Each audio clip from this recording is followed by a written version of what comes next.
Welcome to Chapter 7. We will discuss management and leadership.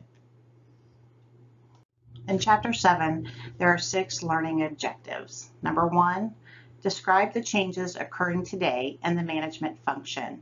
2, describe the 4 functions of management. 3, relate the planning process and decision-making to the accomplishment of company goals. 4, describe the organizing function of management. 5, explain the difference between leaders and managers and describe the various leadership styles. And finally, number 6, summarize the 5 steps of the control function of management. Managers' roles are evolving. As the demographic makeup of the country changes, the typical manager is changing as well. Today, more managers are women and fewer are from elite universities. Managers today act more like facilitators than supervisors. They tend to be more collaborative. They emphasize teams and team building, guide, train, and support, motivate, and coach employees. And they also need to be skilled communicators and team players. And they need to be globally prepared. This is an interesting slide because in some instance, the idea of this slide works really well for me, and in other instances, not so much. It depends on the employee. So when they talk about on this slide how managers tend to give their employees more independence to make their own informed decisions in order to please our customers, I have some employees that feel very comfortable when I give them this empowerment. I have others that have never had it. I have a newer employee that have never had that empowerment. So when I do try to push back and let them make their own decisions based on what they know, they tend to struggle. So I think it's a process for people that have never been given that type of empowerment to slowly get used to having the ability to make their own decisions and then implementing them in order to best please their customers. There are 4 functions of management, which is the process used to accomplish organizational goals. This is done by planning, organizing, leading, and controlling. This slide gives a pretty good explanation of what happens under each of the 4 steps of management. Number 1 is planning, anticipating trends and determining the best strategy and tactics to achieve organizational goals and objectives. 2, organizing, designing the structure of the organization and creating conditions and systems in which everyone and everything works together to achieve the goals. Leading, creating that vision for the organization and communicating, guiding, training, coaching, and motivating others to achieve the goals in a timely manner for the company. And finally, controlling, establishing clear standards to determine whether an organization is progressing towards its goals and objectives, and rewarding people for good work and taking corrective action if they are not performing. This slide shows the schools that have educated the most CEOs among Fortune 500 companies. At the top, we've got the University of Wisconsin, and at the bottom, we have Yale University. Think about, though, the CEOs that didn't finish college, though. Can you think of any? The very first one that comes to my mind is Steve Jobs. He was the former founder and CEO of Apple. Also, Mark Zuckerberg. He's the co-founder and CEO of Facebook. He actually developed Facebook, I believe, while he was in college. So, as a CEO that did not finish college, what kind of qualities do you think they would need in order to become a CEO? For me, it's knowledge of that specific industry that they're trying to break into. On top of that, leadership skills. You have to be able to inspire your people to follow you to make your company's goals and objectives come to fruition. Are there any schools on the list that you didn't expect? For me, University of Wisconsin. I would have never thought that would be on the top. Outside of the NCAA championships, I don't really notice the University of Wisconsin all that much. And as far as colleges you would have thought would have been on the list but aren't, for me, I'm from the local Cincinnati area. I was always told that Xavier University is like a top-notch business school in the nation, known for its excellence in business. I was always told that if you get an MBA from Xavier University, that you can go anywhere. I don't know that that's the case. My MBA is not from Xavier, but it's just interesting how you're told things like being in a certain region or area, and then you see a list that gives you those top 10 universities with the most CEOs, and you realize it's not, the gossip or the things that you were told growing up isn't everything you were ever told it really was. In management, it seems like we're always planning. During the recent COVID-19 pandemic, it forced a lot of businesses to change the way they operate, especially food services and the restaurant industry, in order to practice social distancing. Think about how the world changed during the pandemic and what kind of changes occurred in restaurants around your hometown. Many restaurants had to shut down because of social distancing and the need to protect the public from COVID-19 spreading even more rapidly than it already was. After this happened, restaurant owners and managers had to quickly come up with a way to still serve their customers without threatening their well-being. Not just the customer's well-being, but the total shutdown or loss of their own business.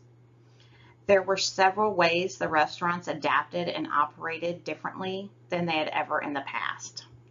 Restaurants had to adapt their menus and begin offering takeout service, or they started utilizing delivery services like DoorDash and Uber Eats, just to get the food out to the customers, but also to keep their business running. Can you think of any other ways restaurants around you adapted and planned in order to keep their business from closing altogether during the COVID-19 pandemic shutdown? Let's review. Some of the changes in management today include managers being more facilitators than bosses. Managers tend to emphasize the team building and tend to be younger. Fewer attended elite schools, and more of them are women. And managers will conduct more business globally. Management is a process to accomplish organizational goals through planning, organizing, leading, and controlling people and other organizational resources. And finally, the four functions of management are planning, organizing, leading, and controlling. Creating vision for the company is not merely setting a goal, but rather creating a sense of purpose for the organization. So when we think about a vision, it's more like a goal. It's really telling you why the company exists and where they want to go with their business. Goals are the broad and long-term accomplishments an organization wishes to attain, whether it's short or long-term. Objectives, specific short-term statements detailing how to achieve their organizational goals. Let's talk about mission statements. The mission statement is the foundation for setting goals or specific goals and objectives within an organization. So it's the organization's self-concept, it's their philosophy, it's used for long-term survival needs. It also goes on to tell you how their product meets their customer needs. It's their social responsibility and the nature of its product or services. For instance, the company I work for, they are what's called a CRO. A CRO is a contract research organization, and what they do is they manage clinical trials. Part of their mission is to help pharmaceutical companies and doctors find solutions to major health problems or really sick people. So that's their part of their mission, is to help find a cure. As simple as that. Help find a cure. Help critically ill patients. All of that is enough to think about the social responsibility, the customer needs, the nature of their product, and so on. Can you think of some other mission statements from other organizations that might be able to tell just by their mission statement what it is they're trying to accomplish? If it can't be decided by the mission statement, then it's probably not a good mission statement. Planning answers the two fundamental questions: what the situation is now, and how do I get our goal from here? In order to figure out the situation now, a SWOT analysis can be done. A SWOT analysis is an acronym for strengths, weaknesses, opportunities, and threats. As a part of the internal analysis, the organization identifies the potential strengths that it can capitalize on and potential weaknesses that should improve upon in the future. An organization, as a part of an external environmental analysis, identifies the opportunities or factors that an organization can take advantage of, and threats, factors that the organization should avoid or minimize the impact of. An interesting exercise for you would be to perform a SWOT analysis on yourself. What are your strengths and weaknesses? Should I be impressed, or are they going to be eye-opening experiences for you to figure this out? SWOT analysis is going to be a part of one of your projects this semester for the business plan, so keep an eye out for more information on the SWOT analysis. This matrix identifies potential strengths, weaknesses, opportunities, and threats to organizations may consider in a SWOT analysis. For instance, on the potential internal strengths, it could be core competencies in key areas, cost advantages, or better advertising campaigns. For opportunities, it could be the ability to serve additional customer groups, ability to transfer skills and technology to new products, and so on. Potential internal weaknesses: no clear direction, an obsolete facility, meaning it needs to be upgraded with all the newest technology, subpar profitability, and the one I like on here the best is lack of managerial depth and talent. Potential external threats: entry of lower cost foreign competitors, slower market growth, changing buyers' needs and tastes. So it's just a few on each one of these categories that could be potential strengths, opportunities, weaknesses, and threats. Continuing on with planning, you also have to consider the decision making. The different types of planning are strategic planning, which is determining the major goals of the organization and the policies and strategies for obtaining and using the resources to achieve those goals.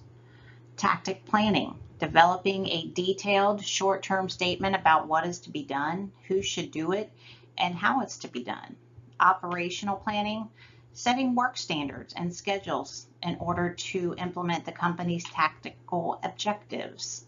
Contingency planning, preparing for alternative courses, just like when we were just talking about the pandemic and how managers of restaurants had to quickly change. That's called a contingency plan, where they have to have alternative ways of operating if their original plans don't achieve the organization's objectives.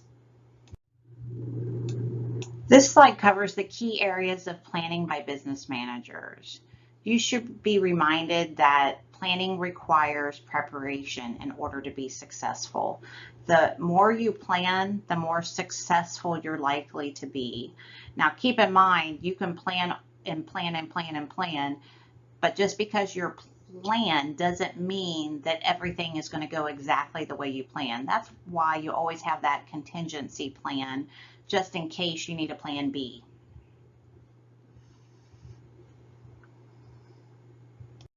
What are your thoughts on AI? Does it mean the end of managers? AI is integration of artificial intelligence. It's basically knowledge that is used in the economy to change the role of managers, like analysis of data and potential next steps. For me, I don't really see AI replacing middle management as a whole. The problem with AI is that it's not human. It can't make strategical decisions, and it can't promise to be even more prized than human-machine partnerships. It doesn't have emotion to be able to relate to the worker bees. So AI, although it's a great tool, it's not the end-all be-all of automating 100% of work. Now, we just talked about contingency planning, and you need all sorts of contingency planning for a company. I mean, you even need it in your personal life. So for instance, on this particular slide, it shows how first responders help men during an emergency drill when they were simulating a chemical weapons attack. Think about other types of contingency planning that might help your home or the company that you work for, or even your school. So at my company, the company's been in business, I would say, I think we're coming up on 25 years. What we found is, from a contingency standpoint, there was no succession planning. So what that means is we had a lot of older executives. So what happens when somebody unexpectedly, God forbid, passes away? What if somebody retires with, no notice? What if somebody just quits? So you have to have somebody to be able to come in and take their place. So it's basically somewhat interchangeable words. It's their contingency plan of who will take over if the CFO decides to retire. So think about at Thomas More. Recently, you may have seen where their Facebook page got hacked. They weren't able to get their information out because they could not take back over their Facebook page. So as a contingency plan, whether they had it planned or not, they made a plan B and opened another Facebook page. That was their way of being able, as a school, with the semester getting ready to start, getting their information out there, not just from a social media perspective or marketing perspective, but also to get information out to their students, parents of the students, teachers, etc. Next, let's talk about decision making, choosing among two or more alternatives, and then also rationale decision making model steps. So on this slide, the 6 steps are: define a situation, describe and collect needed information, develop alternatives, decide which alternative is the best, and do what is indicated, determine whether the decision was a good one, and follow up. Managers don't always go through this 6-step process. However, they must always make sound decisions. It's easier said than done. What might have been a good plan when they set it up may not be a good plan 2 years later.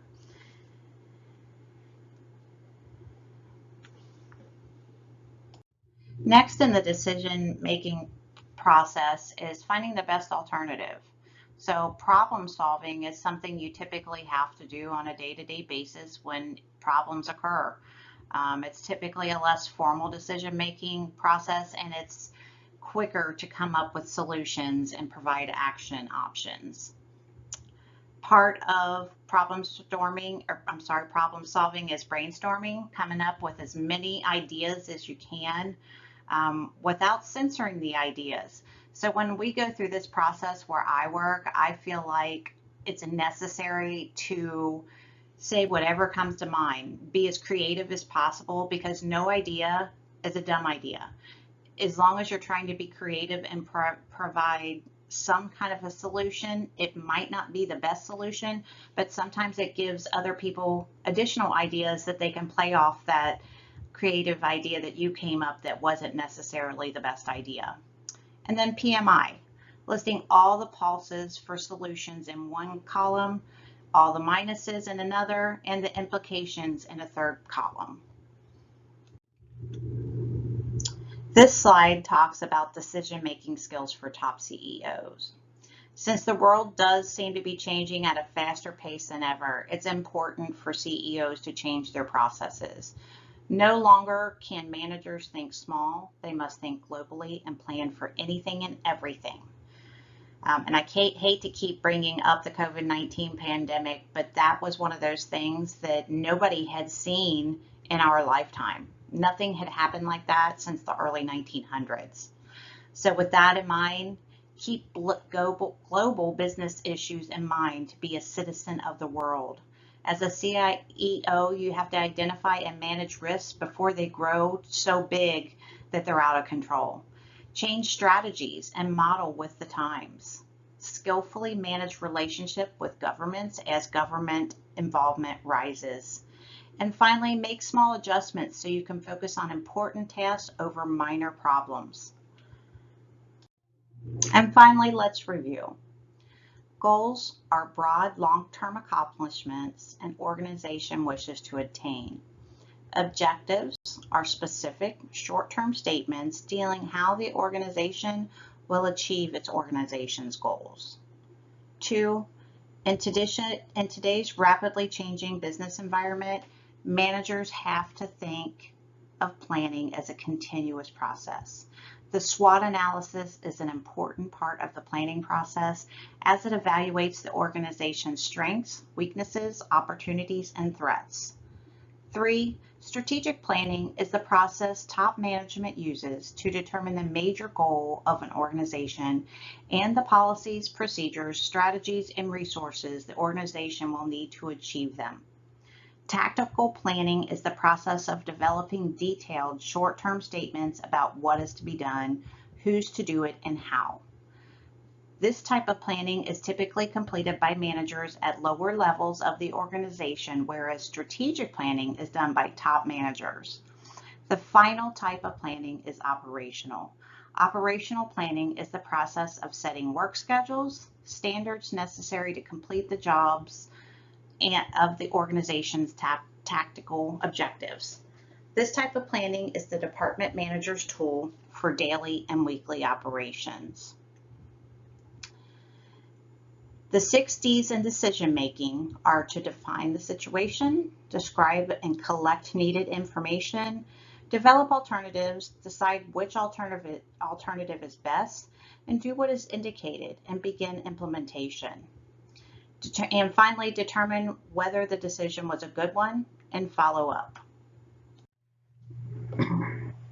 After managers have planned a course of action, they must organize the firm to accomplish their goals. This means allocating resources, assigning tasks, and establishing procedures. Top management is the highest level, consisting of presidents and other key executive members, to develop strategic plans. The members of the top management are a CEO, which is responsible for introducing change into the organization, a COO, which is the Chief Operating Officer that implements what the CEO introduces as far as change goes, the CFO, which is the Chief Financial Officer that obtains funds, plans budgets, and collects funds. And finally, the CIO. The CIO is the Chief Information Officer. That person gets the right information to the right people so they make decisions. Sometimes the CIO is referred to as the Chief Knowledge Officer, or CKO. Then there's also middle management. That includes managers, division managers, branch and plant managers, and so on, who are responsible for tactical planning and controlling. And finally, supervisory management. Those are the people that directly are responsible for supervising managers and evaluating their daily performance. This slide shows a good visual of management levels within an organization. Note the pyramid shape and the type of job positions that are in each level. It's important for you to know the necessary skills that each position in the pyramid requires. A top-level manager needs good conceptual skills and to be able to effectively communicate goals to the entire corporation. Middle-level managers typically develop the strategies for global attainment and develop the tactics necessary to achieve the stated goals. Middle managers require good analytical skills and the ability to communicate. And first-line managers are responsible for execution of business goals, and then technical skills and good communication skills are necessary. This slide is a list of the most powerful female managers ranking 1 to 10. The first one is Marilyn Houston from Lockheed Martin, and at the bottom of the list is Ruth Porat at Alphabet. These managers are in positions at Fortune 500 companies.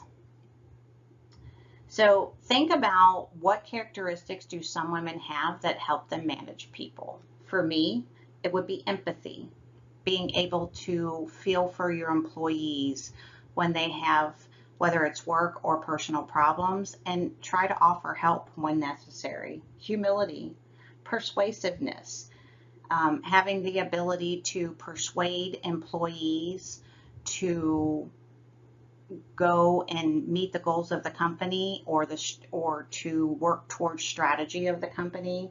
Resilience, being able to work and complete your tasks when there's all kinds of craziness going on in the office. It could be that the company just recently acquired a new company, which has caused a lot of extra work for an employee, but they need to be resilient, and not only the extra work needs to get done, but their normal everyday work needs to get done as well. So those are just some of the characteristics I could come up with.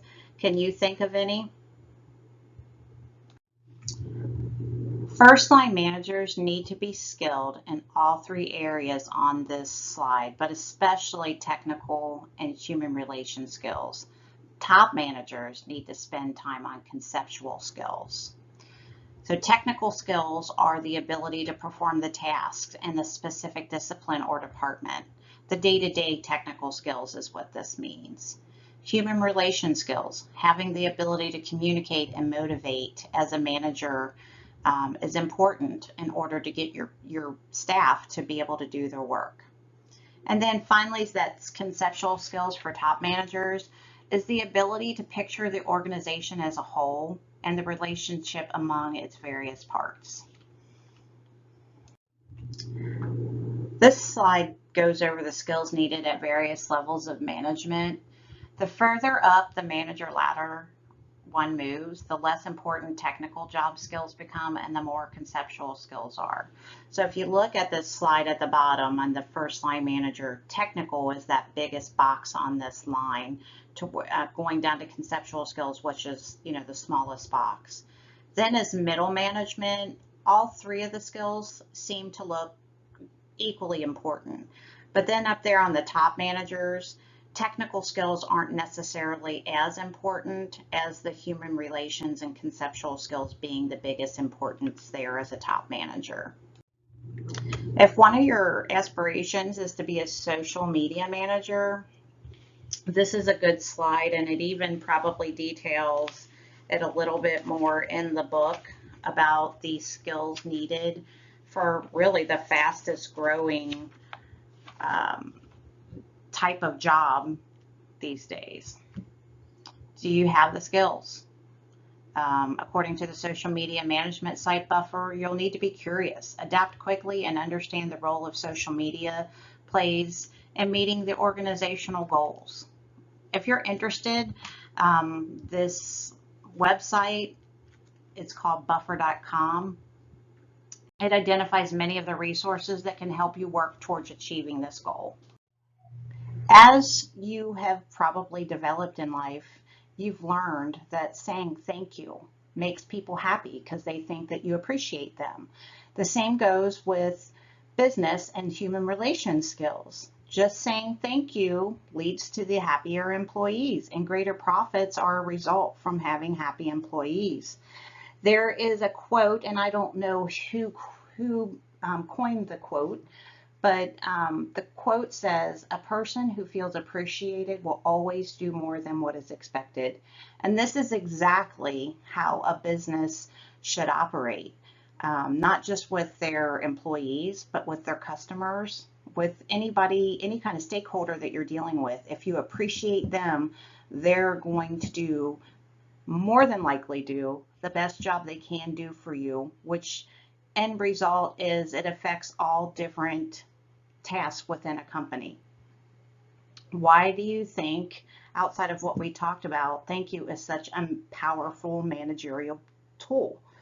For me, it's really just the appreciation that you're not only looking at an employee as a dollar sign, as for making money for the company. You actually truly appreciate their efforts, that they come to work every day, especially in the climate of trying to even have enough employees. And when they do come, that they are working hard and they're being a part of the team and helping accomplish the goals and the mission of the company. To get the right kind of people to staff an organization, the firm has to offer the right kind of incentives. Staffing is recruiting, hiring, motivating, and retaining the best people available to accomplish the company's objectives. Today, staffing is critical, especially in the internet and high-tech areas. At most of these high-tech companies like Google or Facebook, the primary capital equipment is brain power. A firm with innovative and creative workers can sometimes go from startup to major competitor in just a few years. I know it's the same, not just in technology, but in the company that I work for. It's called a CRO, which is a contract research organization. It's a very specialized industry, and sometimes getting the right people in is extremely hard, and then retaining them, because the industry's need for trained people working in the CRO industry is so competitive that you have to offer a lot of different incentives just to get them to stay. It could be, it could be options to work from home. It could be extra bonuses or retention bonuses where they sign agreements to stay for a certain amount of time. It's really a tricky industry, and it can be in many different. Just a note, many people are not willing to work at companies unless they are treated well and get fair pay. They also may leave to find a better balance between work and home.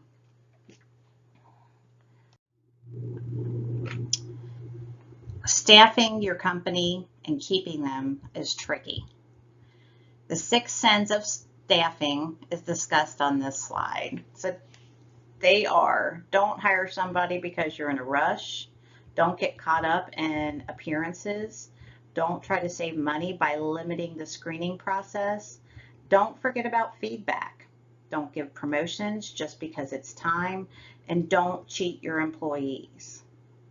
As it mentioned, it's especially in today's society, it's really, really hard to find staff, especially if it's specialized industry. So with the 6 sense of staffing on the slides, why do you think a manager should not promote a long-time employee just because it's time or they owe them a favor? For me, I'm going to talk to you from the finance side. Just because it's time doesn't mean it's earned, doesn't mean it's necessary, because what you're doing is promoting just because it's budgeted or time, we're going to spend that money, and they don't necessarily deserve a promotion. Typically, a promotion is due to an employee not only completing their tasks and doing them very well, but also having the ability to take on more responsibility and lead and work towards the goals and strategies of a company. And not everybody is able to do that. Not everybody's able to take on more responsibility and achieve those goals.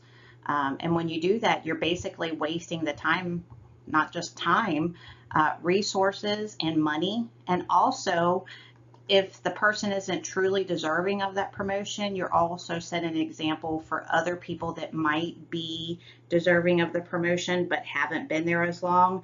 It might encourage somebody to leave because they feel like they were betrayed and they were producing, more work or working harder than that other person.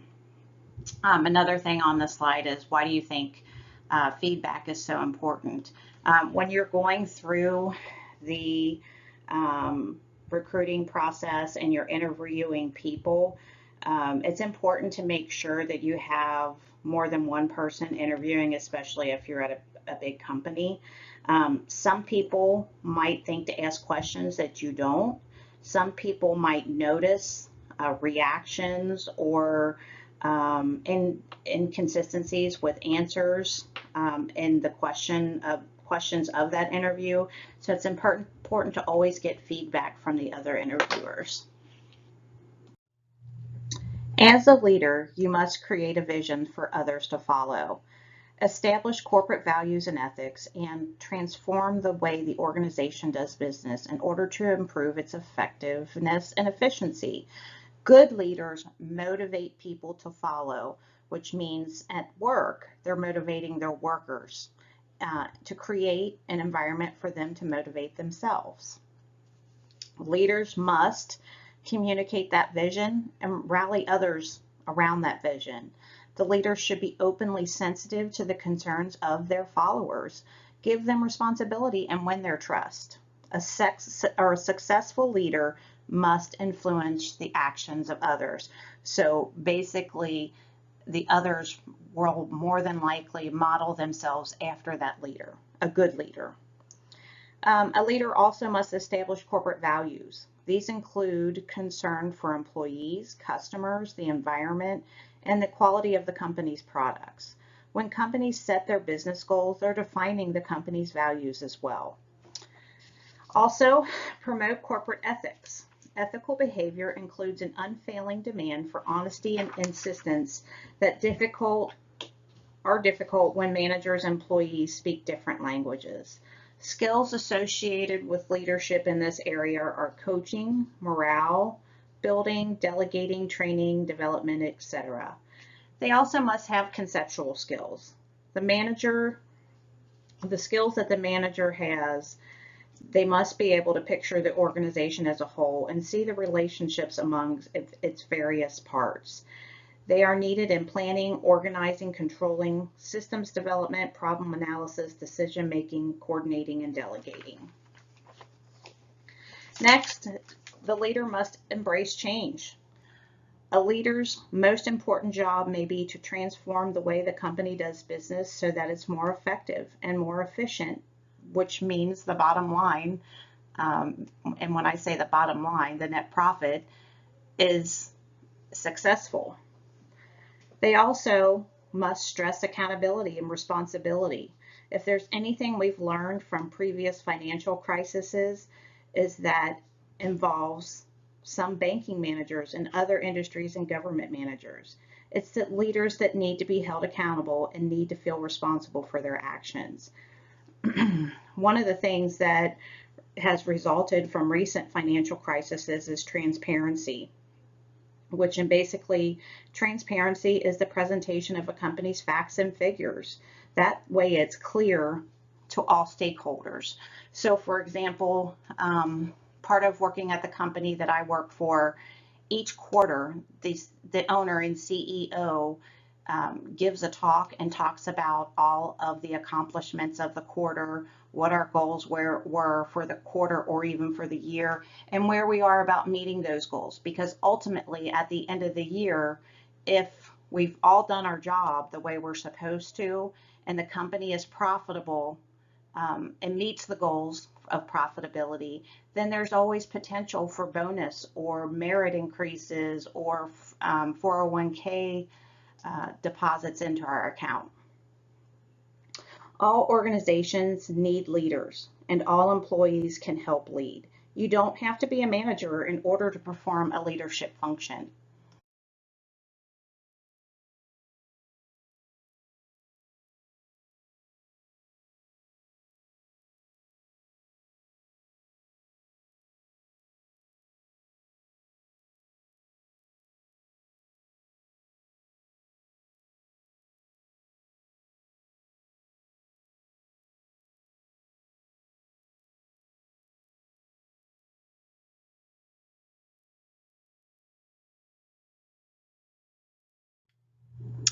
There are many different leadership styles, but the three we're going to talk about in this chapter are autocratic leadership, which is making managerial decisions without consulting others. This type of leadership style is really effective with emergencies or with new unskilled workers. Next is participative or democratic leadership, which these are managers and employees who work together to make the decisions, which is typically a result of job satisfaction for the employees that aren't obviously in those leadership roles. Free rein leadership. This is when managers set objectives and employees are relatively free to do whatever it takes to accomplish those goals, of course, as long as it's legal, morally, and ethically okay. Most successful when supervising professionals. Research tells us which leadership style is best depends on what the goals and values of the firm are, who's being led, and in what situations. A successful leader in one organization may not be successful in another organization. No one set of traits describes a leader. No one style of leadership works best for all. Let's take a look at this slide. So as you can see at the bottom in the different colored sections, there's three different types of leadership. You can see in the autocratic type of leadership, the manager has a little bit more control over their employees, to where, as you see the light green coming across, the employees have less control. Then we jump over to the participative or the democratic, to where you're starting to see the light and the dark green come together. So you can see that there's pretty much equal manager authority, where they're looking to their employees to give input and give ideas before they make a decision. Then finally we go over to the free rein. And this is where the employees get the most freedom to take action. Within obviously the limits that are defined. But take a look in your text, and it is on page 184. And there's a lot of text involved with it as well that goes over more details with all of those types of leadership. But it's definitely interesting. And if you were a leader or a manager, what do you think would be the best way to lead your group? Have you been on teams in high school to where you've been the person in charge on that team? How did you manage it? Was it within one of these three different types of leadership? And which do you think, if you've used one versus the other, which one worked better? Just a couple of things to think about when you're set to lead a group, and how the management or leadership style may affect the outcome. So this slide is an example of an autocratic leader. So back in the Great Recession, there were some bailouts by the government to some of the automobile makers, and one of them was Ford. He was an auto giant that still had a profit after the Great Recession without that government bailout. The reason was because of his leadership style. So when you think about it, when an organization is under really, high pressure, extreme pressure, why would the autocratic leadership be necessary? Well, if we think back to the figure on the previous slide, the autocratic leadership, that's when the manager makes most of the decisions and has the authority, where the employee has less freedom of authority. So the manager is making decision and announces it. He has to sell that decision, and he has to present ideas and invite questions in order to get the buy-in from his employees and get them to follow him. And for him, Alan Mulally, he owned that whole decision process, and it made the company a better company without accepting those bailouts from the government. Does your personality reveal how you think and work, and can it be improved? There's tests like the Myers-Briggs personality test that can help you figure out what your personality is. I've taken the Myers-Briggs test so many times.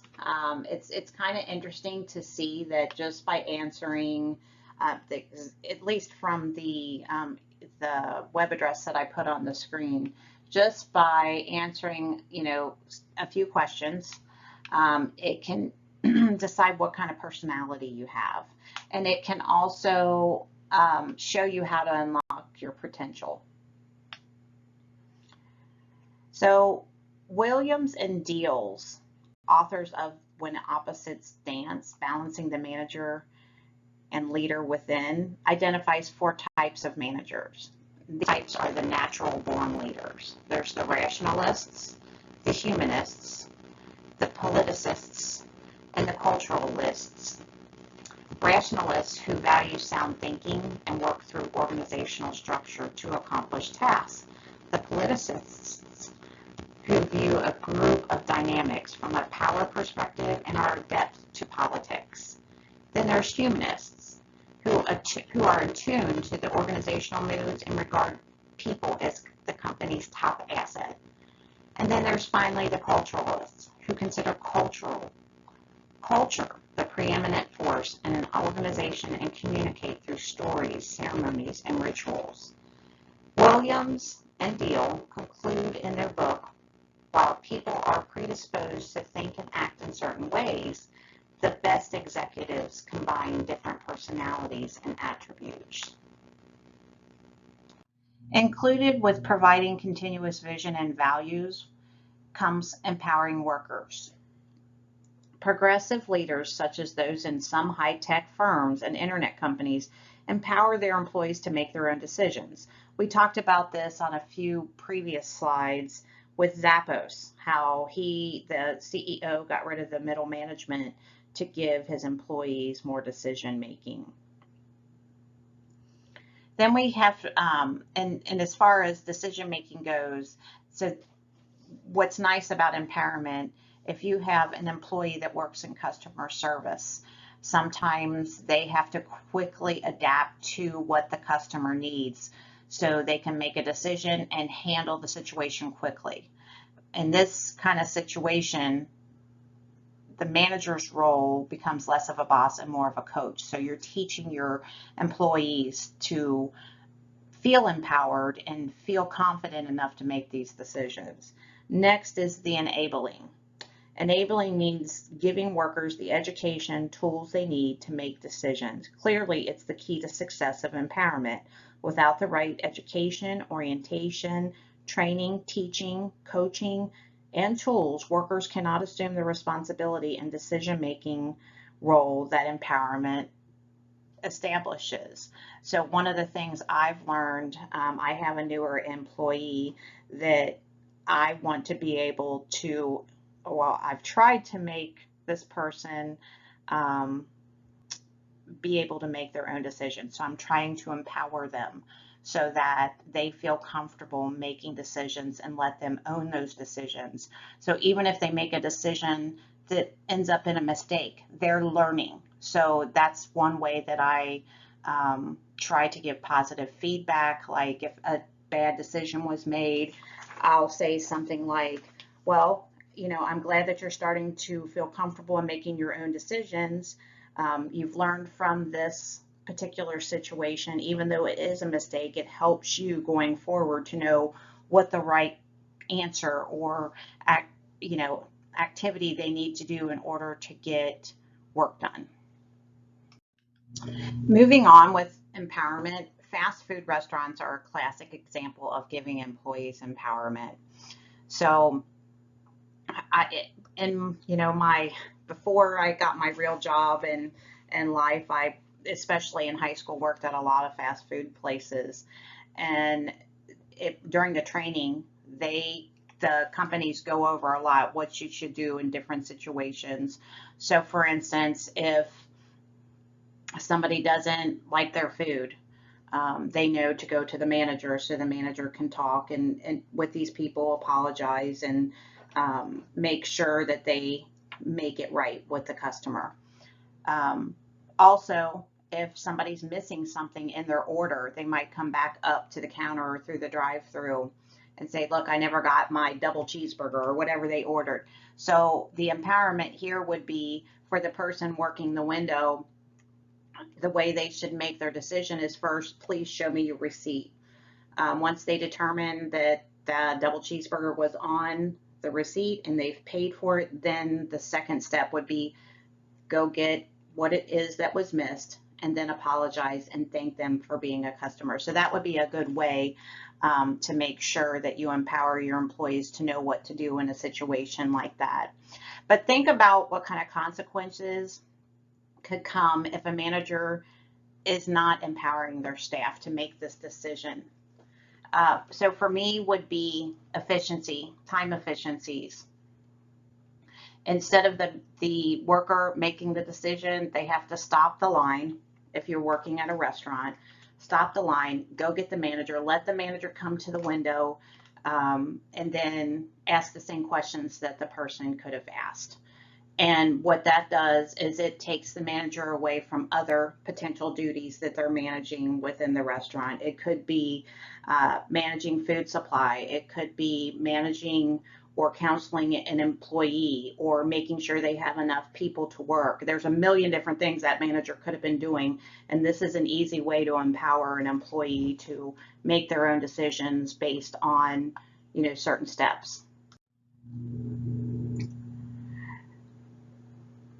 When you're providing continuous vision and values, you have to manage the knowledge that's needed in order to operate the organization. As we know in life, not just in business, the more you know, the more you're able to succeed in life, because the more educated your mind is, the more you can make better decisions. So ultimately, you have to be able to manage that knowledge. So part of managing the knowledge is knowing how to organize it and keep it in a place where everybody can access it in the firm. So one of the things the company I work for does is they have what's called, the name of our company is called CTI. And what they do is whenever we have any kind of a training session, they record these training sessions and they put it on our intercompany website or intra-company website that's called CTI University. So all of the knowledge that we impart during training sessions can be reviewed later if somebody's busy, or if somebody that was at that particular training session forgot maybe something that was talked about or thought about it later and wanted to see if there was any more discussion about a certain part of that knowledge, they can go back and rewatch that training session. And by having that knowledge, it keeps people from duplicating the work. So that way we don't have to physically and in person do that training again, unless maybe some of the standards had changed and we have to re-educate.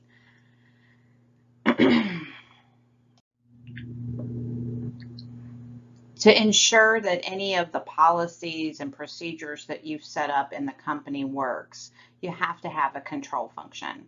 The control function is measuring the performance that are relative to the planned objectives. And then reward people for work well done. And then if the performance doesn't work, if the activities that you put in place or policies that you put in place don't work, then you have to reassess and figure out what went wrong in order to correct the action. This slide shows you steps 1 through 5 of the control process.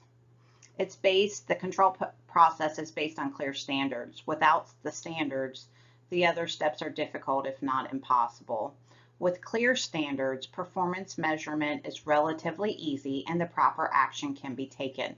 So as you can see in step 1, you establish that clear standard. Then you go to number 2, where you're monitoring and recording performance.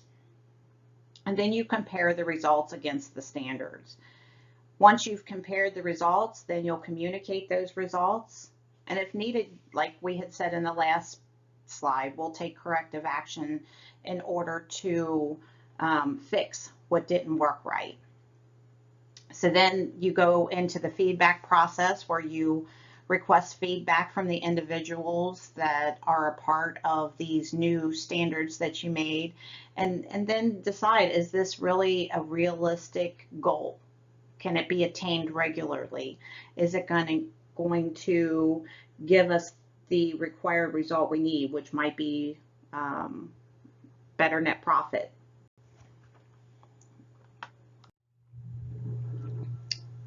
This slide represents a list of questions a manager can ask him or herself to determine if you're a micromanager. If you answer yes to any of the questions on this slide, you are a micromanager. Managers, if you are in a position where you manage, maybe not so much in this class, but as you move forward out of high school into your career, you can ask employees to give you honest feedback. Some of the people in this class also may have had a job, and if you have, think about whether or not you ever had a micromanager and how it made you feel.